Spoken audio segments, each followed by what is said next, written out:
An overlooked bus station janitor witnesses a clerk publicly shame a young mother with a crying baby on Christmas Eve. In a startling turn, he spends his rent money to quietly buy her tickets, risking his own stability. The small, real act shifts the room's temperature and ripples outward in modest but lasting ways. Before we get started, tap like, share, and subscribe to join the journey. And tell me, where in the world are you watching? Drop your country below.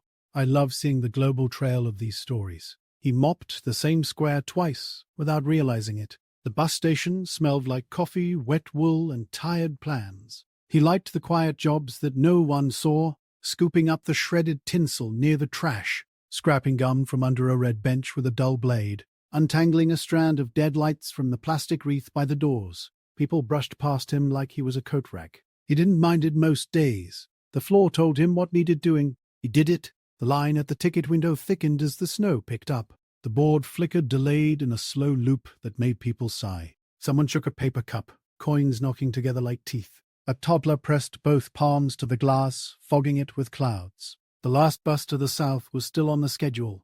If it runs, someone said. A young woman stepped forward with a baby tucked in a yellow blanket. The baby made a thin sound, somewhere between a cat and a hinge. The woman kept bouncing her pat-pat side to side. Her coat wasn't thick enough for the weather. A diaper bag hitched on her shoulder, bulging with who knows what. She held out her phone to the clerk, thumb hovering over a payment app. The clerk's voice cut through the chatter like a tin lid. "It's not going through," she said. Again, her nails were candy cane stripes against the keyboard. "Listen, we're closing the window early if the storm hits. You need to have a working card or cash. Don't hold up the line."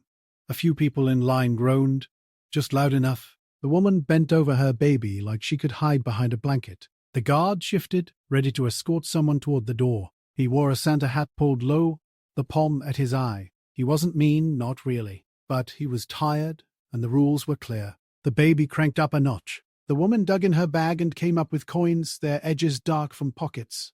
"Please," she said, not a wail, just a word with no sleep inside. "I have to get out tonight." He moved before he could think of a reason to stay put. He set the mop in the orange bucket and left a little river across the aisle. His knees complained, but he ignored them. "Hold on," he said to nobody and everybody. 1 second. He could feel people watching, like breath on the back of his neck. He pulled an envelope from his pocket that said rent in blue marker. He knew what was inside.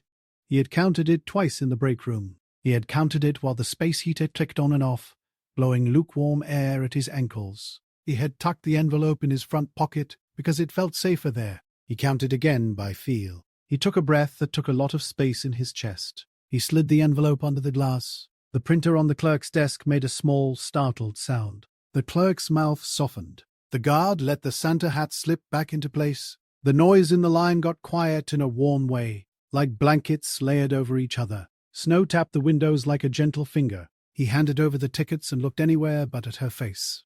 "Merry Christmas," he said, the words awkward in his mouth like he borrowed them from a card. She pressed the tickets to her chest like a second heartbeat. "I'll pay you back," she said, but it sounded like the way people promised to get in shape. The baby quieted, spent from crying, eyes blinking slow. He nodded and picked his mop back up like that was all he had come to do. On his break, he sat in the janitor closet beside the mop sink. The pipes pinged like an old song through the wall. There was a locker with a magnet picture of a boy at a beach years ago, sand on his chin like a beard. The boy was a man now, hauling from a different coast most Sundays, always a bad connection. A text from the landlord glowed on his cracked phone screen. "Monday still good?" He stared at the message. He had a few days. He had been later before. He would be fine. He put the envelope back in his pocket, thinner now, and leaned his head against the grey metal and let his eyes close for a half-second that felt like a whole hour. Back on the floor, the air felt different, like the heat finally kicked in. The barista at the coffee kiosk flipped a little sign that wasn't there before, "Free hot water." Someone in a pea coat put a 10 on the counter and said, "Cover whoever's next."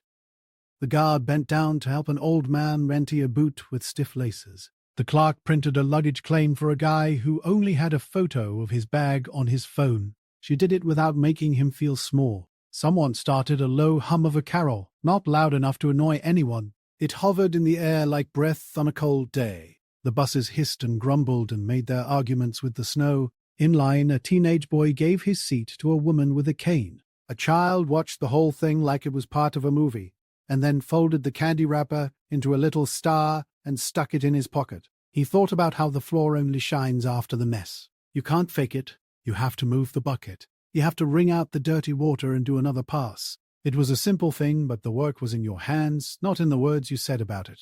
He stepped outside for air while the buses swallowed people and bags. Cold laid its hand on his jaw.